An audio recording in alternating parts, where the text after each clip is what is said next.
दिनै 12 आगस्ट दिनै एनएलएफबिनि नैथि खेब गायसनसन हाबाफारि बे हाबाफारियाव जोंखौबो आलासि महरै बाहागो लानो लिंनाय बायदियै बिथांमोननि खावलायनायखौ जोङो नाजावनानै बिथांमोननि गोथार जोनोम सान फालिनायाव जोङो बाहागो लाफैदों आरो दिनैनि नैबे एनएलएफबिनि नैथि खेब गायसनसन हाबाफारियाव बाहागो लाफैनानै आं गावखौनो दिनै मोनसे समखौ गोसोखांदों जि समाव जोङो एनडिएफबि हिसाबै दङमोन बे केम्पआवनो थायोमोन आरो बे केम्पआवनो थानानै जोङो हारिनि थाखाय सिन्था खालामोमोन हारिनि थाखाय खामानि मावोमोन बेखौ आं दिनै गोसोखांदों आरो आं दिनै बेखौनो खावलायगोन जाय एनएलएफबिनि सेंग्राफोर दङ जाय दावहारु सेंग्राफोरा गावनि न' बां गावनि बिमा बिफाफोरखौ नागारनानै दिनै केम्पआव थानानै बर' हारिनि नासयजानाय गादब जानाय आरो सोबख'जानायखौ उदां खालामनो थाखाय जिबायदि नाजादों जुजिदों बिथांमोननि नाजासारनाय जुजिनाय आं बाख्नायदों आरो बिथांमोनखौ आं खावलायगोन जेब्लासिम बर' हारिया गुबुन हारिनि आथिं सिंनिफ्राय उदां जाया अब्लासिम जेन बिथांमोना मेङाजासे नाजाबाय थागोन जुजिलांबाय थागोन आरो बुहुमनि बिखायाव जोंबो बर' माहारि हिसाबै एबा बर' हारि हिसाबै गावनि हायावनो देदगा गोदगायै थांनानै थानो हागोन बे बिथांखिफोरखौ लानानै जेन एनएलएफबि आफादा दावगालांबाय थानो हागोन आं बेखौ मिजिंथियो आरो दिनैनि नैबे जोनोम सानाव आं बेखौनो बिथांमोननि सायाव बोर सानस्रिहरो। नोंथांनि कुइसननि गोरोन्थि जागोन मानोना आं एनएलएफबि नङा आं बारग' एनडिएफबि जेब्लानोखि जोङो एनडिएफबि हिसाबै मोनसे सुक्ति खालामबाय थांनाय 2020 जानुवारि 27 थारिखआव बै सुक्तिखौ गोजोननाय गैयि एबा थामहिनबा बर' हारिया फिन खनसेबाव थगायजाबावनायखौ नुनानै एनएलएफबिया आरोबाव सानफिननानै हाग्रायाव थांफिननानै आखायाव हाथियार लादों। मोनसे हारिया माब्ला सोमावसारो जेब्लानोखि गुबुनजों नासय जायो सोबख' जायो गादब जायो अब्लानिया बे हारिया बिग्रायखाङो आरो आखायाव हाथियार लानानै दावहा नांनो जुजियो। हाथियारखौ सोर लायो जाय मानसिया थैगोनखौ मोनथिखायो बे हाथियारखौ लायोब्ला आं थैगोन आं गावजागोन बेखौ मोनथिखानानैबो गावनि जिउखौ बावसोमनानै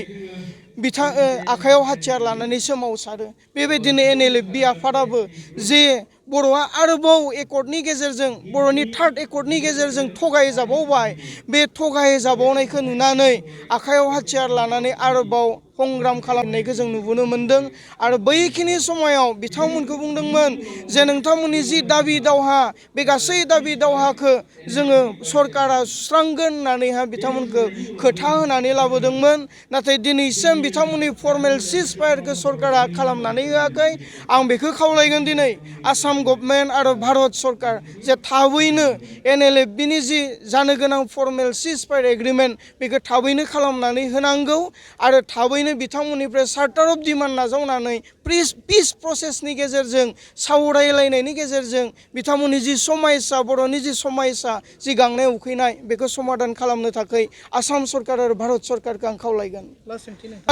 जेब्लानोखि 27 थारिखआव रन्जन दैमारिनि सायाव हाइकर्टआ बार्डिक होबाय बे बार्डिक होनाय समाव जों गुवाहाटियावनो जेलाव रन्जन दैमारि सारजों लोगोसेयै दङमोन। बेखिनि समाव सारा फंसे बाथ्रा बुंदों नोंसोरो थांनानै रायजोफोरनो खोन्थाहैथां आंखौ देहा लानानैबो आरो गोसो लानानैबो मोजाङैनो दं होननानै बिथांमोना बे मेसेजखौ हरदों। नाथाय जों दिनै बुजिनो नांगोन बिथाङा जेलाव थानानैबो आं मोजाङैनो दं होनना बुंनायनि ओंथियाव एबा सिङाव मा थाखुमानानै दङ बर' रायजो राजाखौ मा खालामनायखौ हामजादों एबा लुगैदों दिनै बे सोंथि जानानै दङ। दा बेनिखाय आं खावलायगोन जे थांनाय मासनि 27 थारिखआव जे रन्जन दैमारिनि सायाव हाइकर्टआ बार्डिक होबाय एबा लाइफ सेन्टेन्स होबाय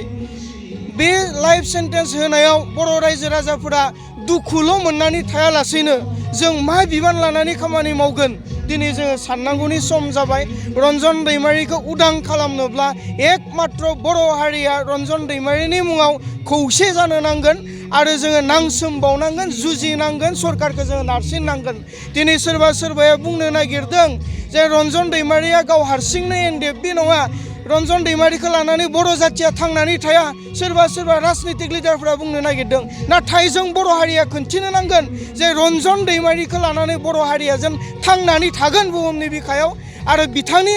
गोथौ सानस्रि आरो सान्थौखौ लानानै बर' हारिया खौसे जानानै खोन्थिनांगोन अब्लानिया जोङो सुथुरनि आखाइनिफ्राय जों देरहासार जानो हागोन आरो रन्जन दैमारिजों लोगोसे जेसेबांखिनि जोबथेसालियाव दङ बिथांमोनखौ जों उदां खालामनो हागोन होननानै आं मिजिंथियो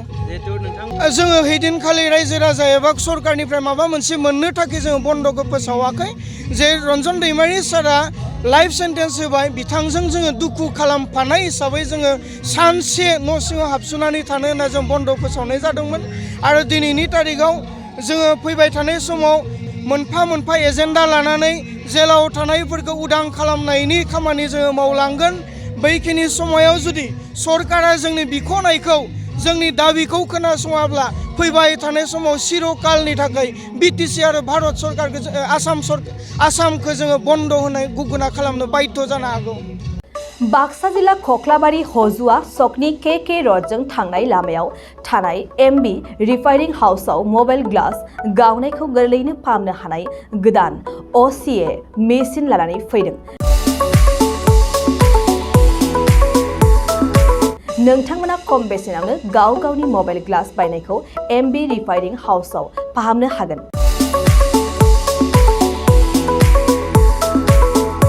मबाइल ग्लास बायनायखौ फाहामनायजों लोगोसे मबाइलनि बायदि रोखोमनि बाहागो आरो बायदि रोखोमनि मबाइलनि गाज्रि जानायखौ बे एमबि रिफाइनिं हाउसआव फाहामनो हागोन बायदि रोखोमनि mobile glass mobile temper mobile charge headphone pen drive memory आरो mobile battery computer mouse computer keyboard आरो मबाइलनि बायदि रोखोमनि बाहागोफोरखौ मोननो हागोन एमबि रिफाइनिं हाउसआव फोरमायनाय बायदिब्ला दासान्दिनिफ्राय लानानै फैगौ दिवालीसिम डिसकाउन्ट होगासिनो मख'नो गोनांदि एमबि रिफाइनिं हाउसआव गुबुन हादोर एबा भुटान हादरनिफ्राय माखासे सुबुंफोराबो बायदि रोखोमनि मबाइलफोरखौ फाहामथाय होफैयो आबुं मोनथिनो थाखाय 8471972412 नङाब्ला 7002741465 जानबुं अनजिमायाव जगाजग खालामनो हागोन सम फुंनि 8:30 रिंगानिफ्राय मोनाबिलिनि 8:30 रिंगासिम